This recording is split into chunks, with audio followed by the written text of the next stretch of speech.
G'day. It's been a while since we've had a upload on the Beige Bros channel. I'm just here in this empty parking lot, so give a wee rundown of my current project. This is my new wee toy, my 1994 CE100 diesel Corolla. Wow, that was a long time ago, eh? White diesel Corolla. Yeah, probably you haven't seen that for a while. Fuck, probably haven't seen anything on this channel for a while. Well, I've got this thing now, so I guess we better crack onto that and let bygones be bygones. Well, to all the 40 or 50 of you that actually watch this channel and watch the content that we put out for the very short period of time, you're probably wondering, A, where the hell have we been? B, what's the story with the Corolla? Where's that? And C, what the fuck is this thing? Well, all will be revealed. Well, for a start, where have we been? Well, we've just been busy, really. I haven't felt like making any content or anything. There hasn't really been anything to make content of, to be fair. The car scene's a bit dead here at the moment. B, where's the Corolla? Well, we did have episodes 4 and 5 in the works and, you know, the whole manual swap thing going on, but a whole lot of shit kind of happened. We went off-roading with the Jimny, got a little bit stuck. I kind of rinsed all the ABS sensors off one side, so we put the Corolla back together. Well, all the auto stuff back into it so I can drive it again.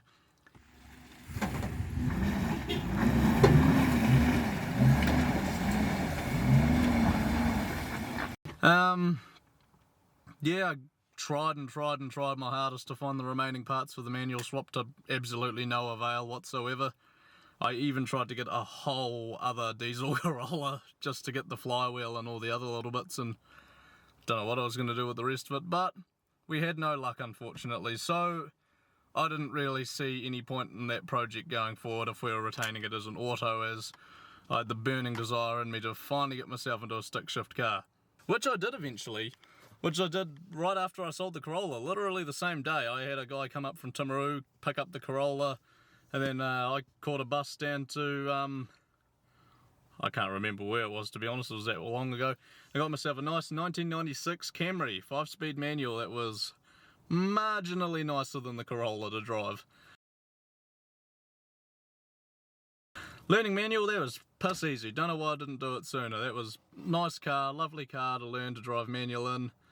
It was fun, but it wasn't really destined to be anything more than something to just beat around in and see if I like it or not. So you're probably wondering, why am I not still in a manual car?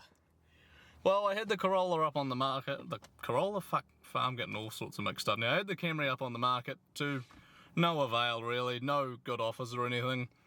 And in the meantime, I was eyeing up other projects, and I did think about it. What if I did another VIP build? Now, you're probably wondering what I mean by another VIP build, and that's because we don't film a lot of the stuff we do here. There's been about 2-3 VIP builds before we started filming anything. I don't know why we didn't do it sooner. I think we just didn't care at the time, but I brought this Y33 Cima. That's what this is. Y33 Nissan Cima. Big old 4.1 litre V8, 4-speed slush box. Oodles of fucking room in here. Big plush seats, just a big lounge on wheels, essentially. That's what this thing is, a big gas guzzling lounge. Now, there are a couple complications of that. Problem A, I now really miss driving manual, which is being solved in one way or another. The Jimny is getting a manual swap, the Jimny which you haven't actually seen any content on because we don't really film anything, we forget to, and whatever, another issue that we have. And B, This isn't a fun car. It's a nice car. But it's not a fun car. You know, you can cruise around in it, it's nice, it's comfortable to an extent. It's not really comfortable watching the gas gauge go down or listening to the sounds that come out of that, which I'll get onto in a minute. But it's nice. It cruises around, it does what you tell it to. You push the gas, it goes, you push the brake, it stops. But there's not really much fun to be had with this, to be honest. So that's why I'm keeping it short and simple with this video, because this may be the one time you see this car. I may get a good deal on it, might be gone, there's no VIP project, and we're on to the next thing. That's just what we like around here. But if you did want to see what other content we kind of scavenged together from what was left of the Corolla build, I'm happy to throw a little video together, just a final send-off to see all the other little bits and pieces we got done. But anyway, the focus of today's video, now that I've finished rambling, you've probably skipped through half of it, which, honestly, fair enough. I'd do the same when watching a YouTube video because I've got no fucking time span left anymore. TikTok's ruined that. But on to today's video, the review of my 1996 Nissan Cima V8 that I've picked up. So I'm actually starting this review in the back seats, the more important part of this car. Well, no, not that anything happens back here. But this is the main focus of the car. This isn't a car for the driver, this is a car for the passengers. Plenty of room back here. I don't know if the camera can really pick it up. It's not leather seats. Usually I go for leather seats in a car like this, but honestly I'm kind of glad that I've got this nice padded, I don't know if it's actually wool or if it's just general fabric. I don't think these got a woolen interior like the Toyota Century did, but I think these were meant to be the competition to the Toyota Century. So I suppose I'll cut the shit and get onto the most exciting part of the back of this car, which is the seats. And nothing in particular about them other than if I push that little button there, this is a pretty shit camera to do it with, to be fair, there's like fuck all zoom out. That's the seat moving forward and reclining at the back and back to its normal position. Yeah, you can't really see it. I don't really have a way of filming this. I didn't bring a tripod with me or anything. Might be able to see it better from this side.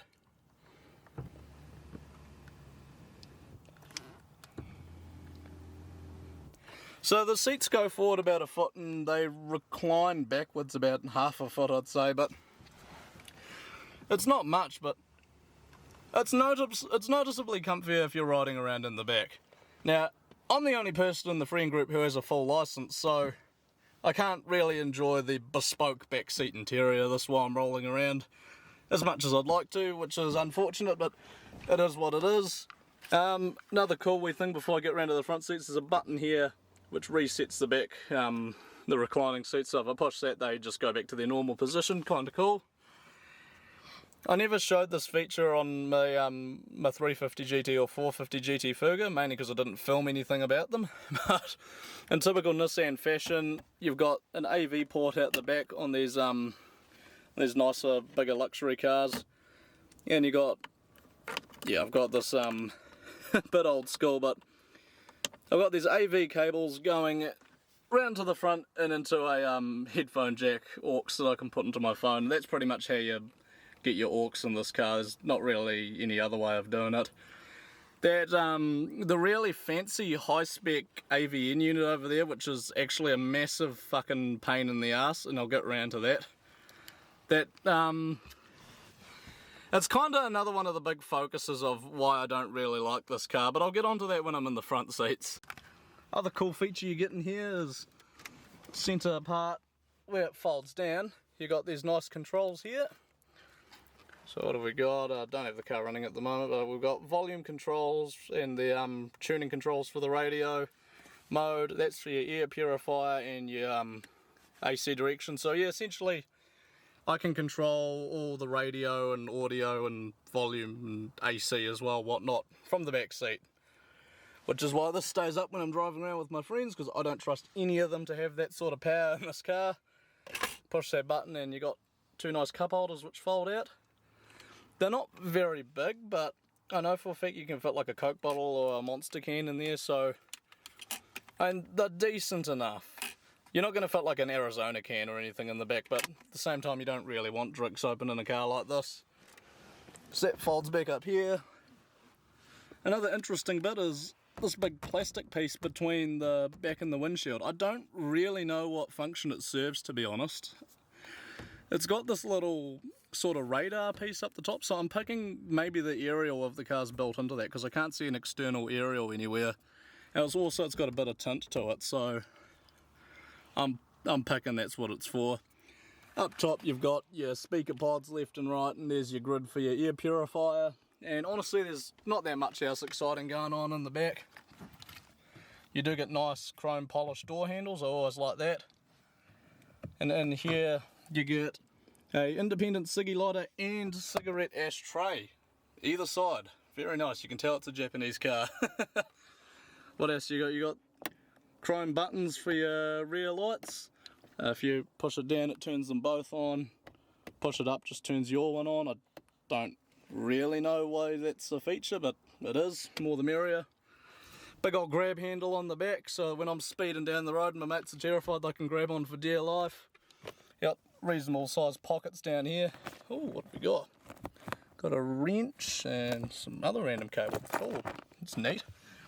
Side airbags, that's quite cool. I've never actually seen them in a car from the 90s, side airbags, so that's a cool wee treat. I don't know if they actually work after all these years, probably not, but oh, in a big fucking tin like this you probably don't need them. Rear AC controls, nice wood grain panel, and that's pretty much everything for the back. Move around to the front now. In the front seats now, see what we've got going on here. So yeah, again with the chrome buttons theme, it's quite nice all around. It's another wee light in there, so if we go on, it turns those on. If we go off, obviously it's all off. If we go into the centre, that turns that little light on there, and actually when you're driving around at night, that projects down into there. I mean, that lights up, so I don't really see why you need a light projected on there, but it's something nice and extra to have, I guess. What else have we got going on over here? That I'll get onto and actually turn the car on. Well, we got the nice padded centre console, opens that way as well, but the bloody pin on the top here is buggered, so you really got to slam it down to get it to click into place on that side.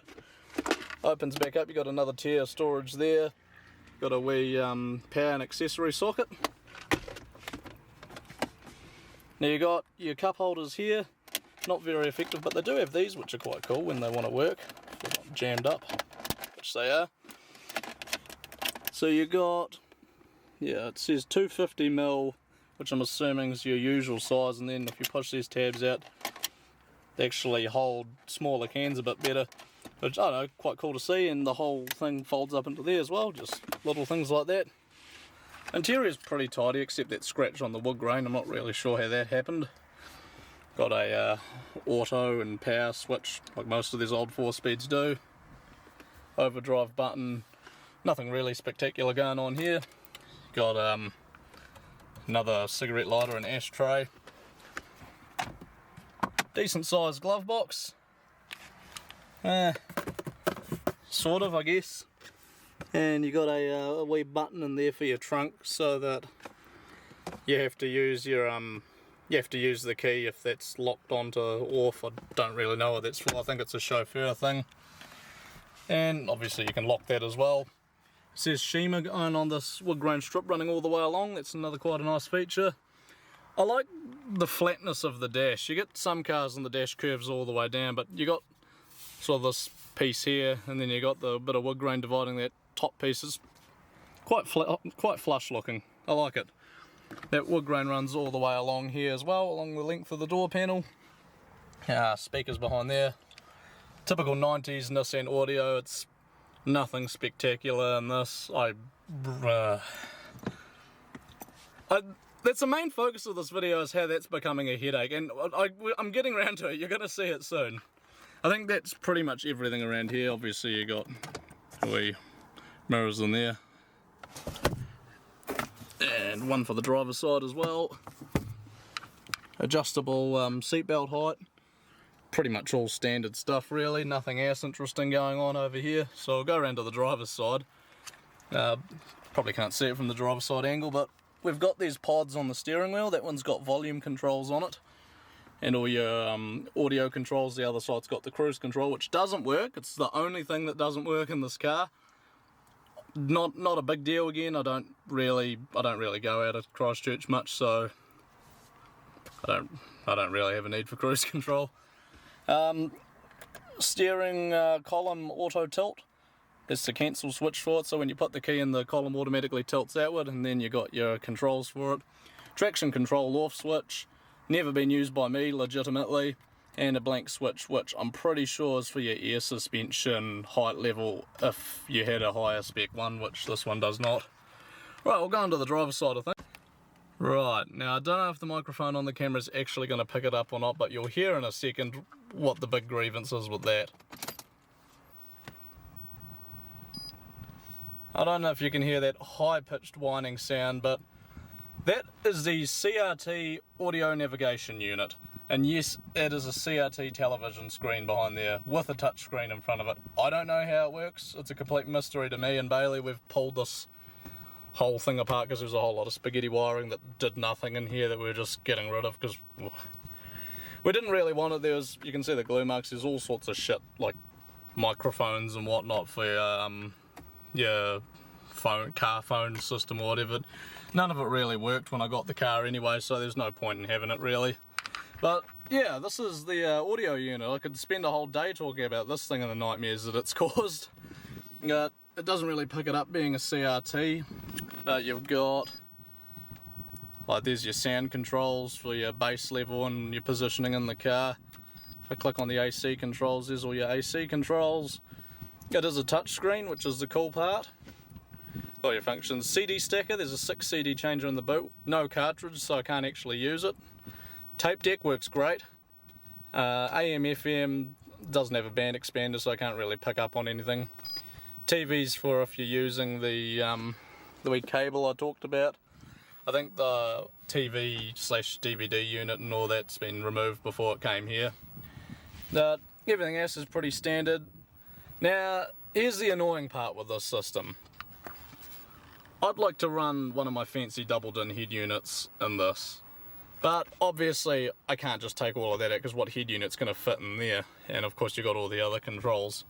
So I've actually got a whole lot of footage relating to that which I'm just going to dump into here with no fucking context whatsoever. I don't feel like talking about this whole thing again, and I'm running out of storage space on this camera, so I'm just not going to talk about it. But essentially I've gone on and I've purchased all the things I thought I need to do the conversion. Well, it turns out, like the post I was reading, it said that you could use the fascia from a Y33 Gloria or a Y33 Cima. I couldn't find any Cima ones, but I did get a whole Gloria interior. Got it shipped in, wasn't cheap at all, it was a couple $100. And we went to put it in, and Bailey goes, oh, it's a couple mil shorter each side. To cut a long story short, no, you cannot use a Gloria panel. I wasted a shit ton of money on it, and I don't feel like trying to find a Cima one just for however long I keep the car. So I guess I'm going to have to put up with the buzzing sound of the CRT and all that for now.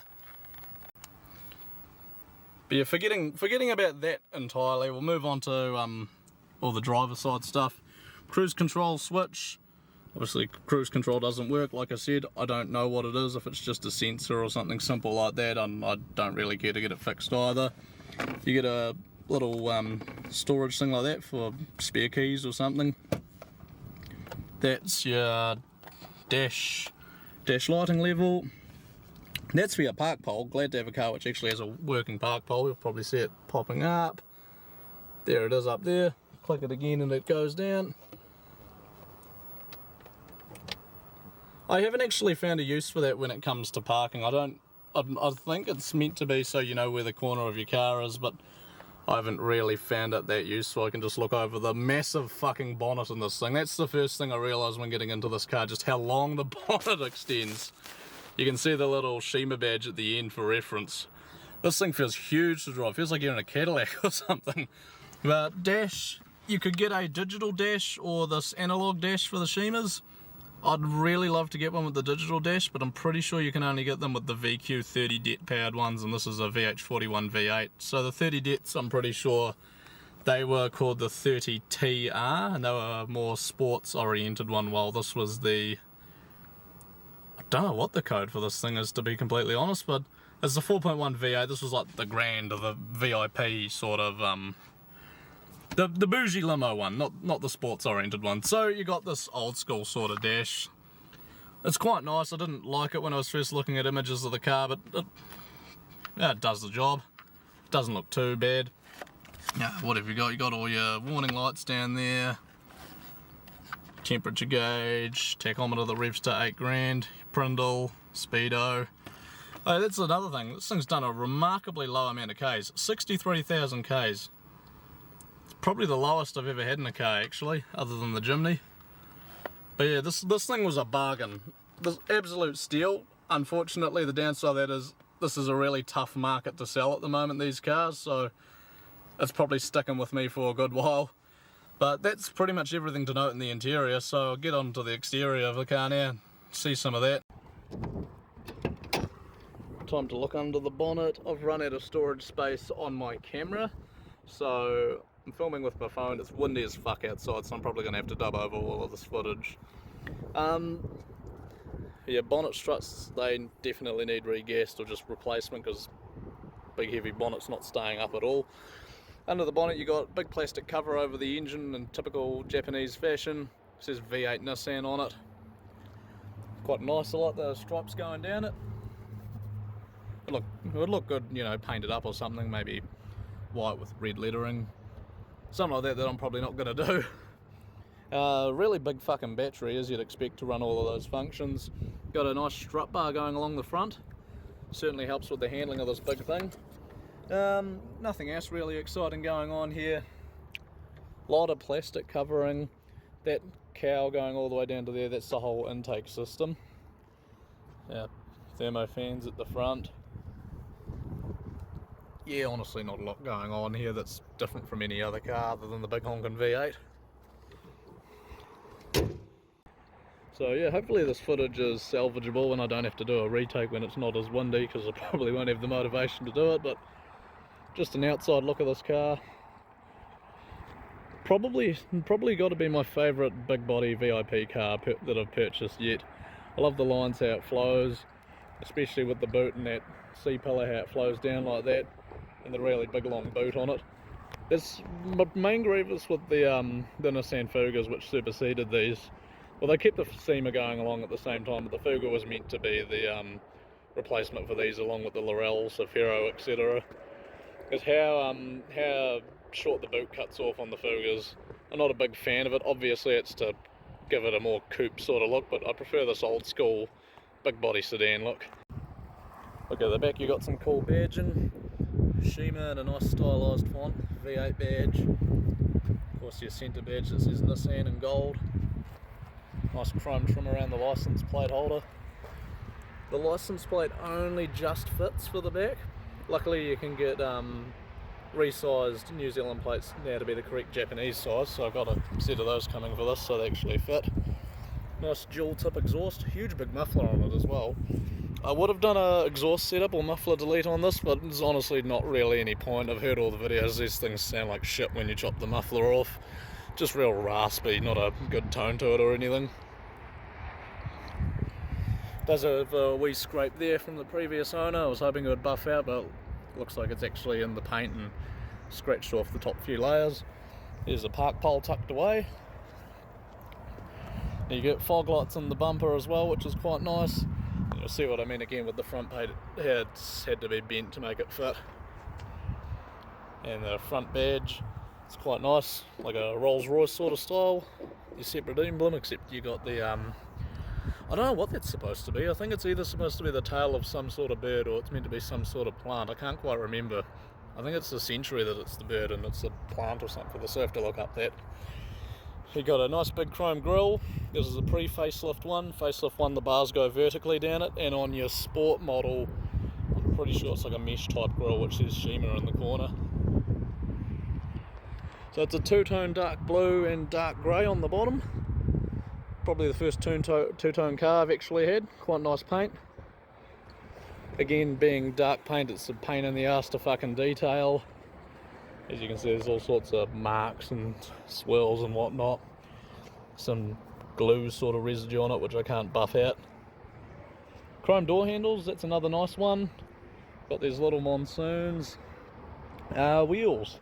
These are not the factory wheels, obviously. These are some shit-ass aftermarket reps. I think they're Wolfs or something. Yeah, Wolfs. Currently it's sitting on, I believe there's a 18 by 9.5 plus 10 offset square fitment. And they do sit in the gardens quite well. That's probably where I'd want them at this height. Obviously with the factory wheels they're a lot narrower than that, and with how it's sitting it's been lowered on lowering springs, I'd sit in the guard a lot. So I'm choosing to run these in the meantime. Definitely want to get some proper VIP wheels for it, some big chromies, something with a bit of dish. Yeah, these things just look awful. Normal tyres on the front. Brand new semi-slicks on the back as well, gives it a bit more grip, which is quite good. Another downside about the size of this car, how big the front is and with how low it is at the moment, not that it's sacked or anything, is it does scrape everywhere. It scrapes coming out of my driveway, it scrapes over my speed bumps if I'm not slow. So as much as I like this thing sacked down on some big 20s, proper VIB style, I'm not going to bother investing money into that. So yeah, that's the Nissan Cima, or Cima, however you want to pronounce it. Not really meant to be a project car or anything, just a bit of a summer cruiser, something comfy to go around in. The future for the channel, I don't know, to be honest. We've got the Jimny project, obviously. That thing I'm planning to put a manual transmission in. We've got a whole lot of work planned on it. Obviously Bailey's got the Lantis, which we still need to make a video on. No more big project at the moment like the Corolla. Well, not unless I find space for one, but this is what we got at the moment. We got this, the Jimny and the Lantis, and pretty much that's what you're going to be seeing on this channel for the entire year. I don't really think there's any point in covering any car meets or anything that goes on like that. It's a bit mundane in the scene now. What I will treat you to, however, is the silky smooth sound of that V8. It's a very smooth engine, I'll give it that. And yes, I've been driving around, it's warm, it's not dead cold or anything.